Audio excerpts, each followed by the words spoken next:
हिंदी में इसको कहते हैं दूरदृष्टि। क्या कहते हैं? दूरदृष्टि, दूर का देखना। इस दुनिया में जितने भी कामयाब लोग हैं उन सब में ये खूबी थी कि वो बहुत दूर का देखते थे। वो अगर 1980 में थे तो उनको ये आभास था कि 1990 में क्या होगा। हेलो, और जो 1990 में थे, विजनरी थे, उनको आभास था कि 2000 में क्या होगा। और जो अभी 2024 में है, जो विजनरी हैं, उनको ये आभास है कि 2034 में क्या होगा और 2050 में क्या होगा। और इसीलिए ये जो विजनरी लोग हैं ना, ये दुनिया में बहुत नाम, शोहरत, पैसा, मान सम्मान सब कुछ कमाते हैं। आप थोड़ा सा अगर पढ़ाई करेंगे तो आपको ये मालूम चलेगा, अध्ययन करेंगे तो ये मालूम चलेगा कि 1970 से 1980 का जो दशक था, जो 10 साल थे, उन 10 सालों में अगर कोई व्यक्ति प्लास्टिक के काम से जुड़ गया, वो करोड़पति बन गया। हेलो, क्योंकि उस समय प्लास्टिक नहीं था, जानता नहीं था प्लास्टिक क्या होता है। क्या था उस समय? स्टील था, लोहा था, ये सारी चीजें थी। तो कॉस्टली था। आज अगर आप प्लास्टिक का धंधा करेंगे तो बहुत सारी जगह तो बहुत सारा प्लास्टिक तो बैन आप कर ही नहीं सकते। हेलो, लेकिन 1970-80 में जिन्होंने किया उन्होंने बहुत पैसा बनाया। 1980 से 90 का जो दशक था, वो दशक था इलेक्ट्रॉनिक्स का, जब टीवी आया था,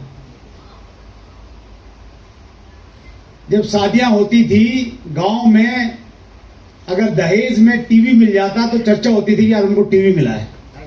हेलो, वो टीवी का दौर था, वीसीआर का दौर था। टीवी वीसीआर के जो मैकेनिक थे वो करोड़पति बन गए उस समय। हेलो, एक 5 रुपए की चिप डालते थे, 500 रुपए ले लेते थे ठीक करने के। 1990 से 2000 का जो दशक था, वो दशक था आईटी का, इंफॉर्मेशन टेक्नोलॉजी। कंप्यूटर आया, जिन लोगों ने उसमें काम किया, देखिए आज कुछ ऐसे नाम हैं दुनिया में जिनकी शुरुआत 1980 के बाद हुई। बिल गेट्स जानते हैं आप? उनकी ऐसा नहीं कि पुरानी पुस्तकें बहुत पैसे वाली थी। अजीम प्रेम जी जानते हैं, नारायण मूर्ति जानते हैं, ये सारे उसी समय के पैदा हुए लोग हैं। उन्होंने फोकस किया आईटी के ऊपर में, उनको वो विजनरी थे, उनको मालूम था कि कैसे कैसे चीजें होंगी। अब आपके दिमाग में एक चीज चल रही होगी कि ये तो ठीक है, आप ये बताओ आने वाला टाइम किस चीज का है। हमारे देश में लोग भविष्यवाणी में बड़ा विश्वास करते हैं।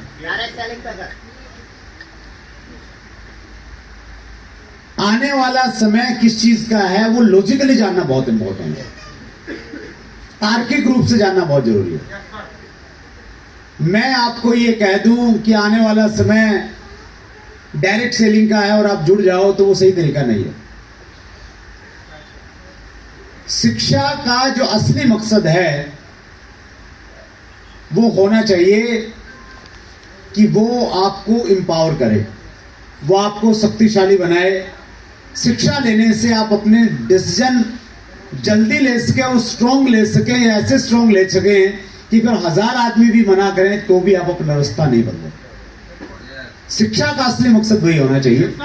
और वैसी ही कुछ चीजें मैं बहुत सारी आपको बता नहीं पाऊंगा,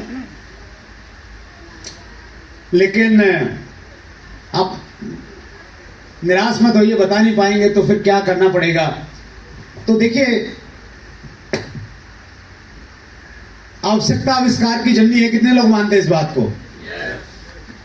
हमने चैट विद सुरेंद्र स्टार्ट किया। चैट विद सुरेंद्र कितने लोग देखते हैं? अच्छा, कितने लोगों ने सब्सक्राइब नहीं कर रखा है? सब्सक्राइब नहीं कर रखा है। अब बहुत सारे लोगों की कृपा तो यहीं पे अटकी हुई है। हेलो, तो कृपा कैसे चालू होगी बताइए? सब्सक्राइब करना पड़ेगा। तो कृपा कैसे होगी? हर मंगलवार को रात 8 बजे आपके सामने नोटिफिकेशन आएगा, एक नया इंटरव्यू आएगा और वो इंटरव्यू आपको चार्ज भी करेगा और आपको सही डायरेक्शन भी देगा। दोनों काम करेगा, मोटिवेशन और एजुकेशन दोनों मिलेंगे उससे। फिर आप पूरा हफ्ता काम करेंगे, अगले मंगलवार को फिर रात्रि 8 बजे फिर एक नया इंटरव्यू आ जाएगा। तो वो कृपा वहीं पर अटकी हुई बहुत सारे लोगों की। और बहुत सारे लोग अगर सब्सक्राइब किए हुए देख नहीं रहे हैं तो फिर कैसे बात बनेगी? फिर भी बात नहीं बनेगी। यस और नो? तो वो अपडेट रहना बहुत जरूरी है। तो चैट विद सुरेंद्र हम लोगों ने स्टार्ट किया, तो उसके बाद में बहुत सारे लोगों के कॉल आने लगे जो अदर दूसरी कंपनियों के भी लोग थे। उनके फोन आते, वो कहते जी मेरा बिजनेस नहीं चल रहा, बताओ क्या करूं, मेरी अपलाइन मेरे को सहयोग नहीं कर रही, बताओ क्या करूं, ये लिस्ट कैसे बनाते हैं, मैं लोगों से बात करता हूं लोग जुड़ते नहीं है, क्या करूं। तो शुरुआत में तो एक नंबर था, ऑफिस का नंबर मेरे पास ही रहता था। तो कोई भी कॉल आता मैं उठाता और मैं उसको बता देता कि भाई ऐसे कर लो, ऐसे कर लो, ऐसे कर लो, तो चलता रहता। लेकिन धीरे धीरे क्या हुआ कि ज्यादा फोन आने लग गए। अब ज्यादा फोन आने लग गए तो एक एक आदमी से बात करना उतना समय था नहीं। फिर मैंने नंबर दे दिया स्टाफ में किसी व्यक्ति को कि यार तुम अटेंड करो, भाई कोई जरूरी हो तो ही मेरे को बताना। अब कॉल उनके पास में बहुत आने लग गए। वो बोले जी ऐसे ऐसे कॉल आते हैं, हम क्या जवाब दें? तो वो जवाब देने नहीं पाए। तो फिर मैंने बहुत आराम से सोच के कि यार लोगों की हेल्प करनी है, कैसे हो सकती है, कैसे उनको रास्ता दिखाया जाए, जिनको अपलाइन भी अच्छा नहीं मिला, जिनको अपलाइन दूर रहता है, कोई गाइड करने वाला नहीं है, कोई समझाने वाला नहीं है। तो उन सारी चीजों को ध्यान में रखते हुए एक धीरे धीरे दिमाग में पिक्चर से बनना स्टार्ट हुई और वो पिक्चर एक बुक के रूप में निकल के आई है। और ये बुक आज से 15 दिन पहले लॉन्च हुई, जिसका नाम है डायरेक्ट सेलिंग का विजेता कैसे बने।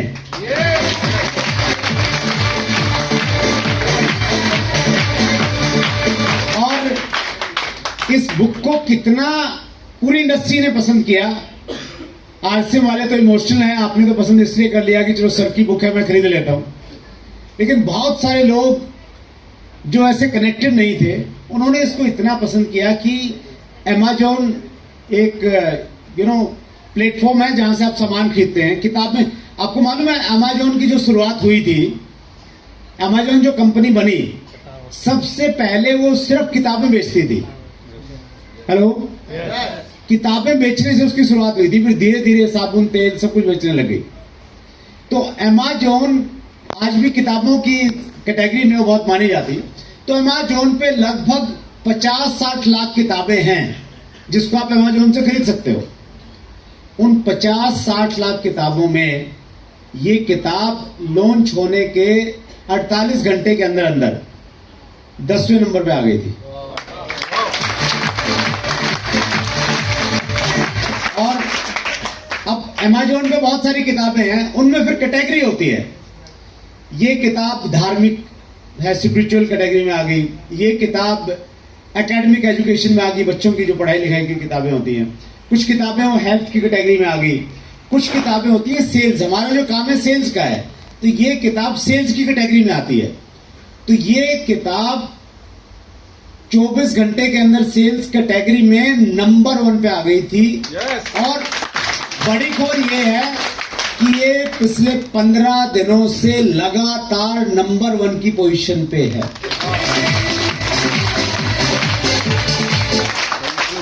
तो लोग इसको इतना प्यार दे रहे हैं, इतना उनको अच्छा लग रहा है। और कल में हालांकि एक देखिए, जिंदगी में सीखना बहुत इंपॉर्टेंट है साथियों।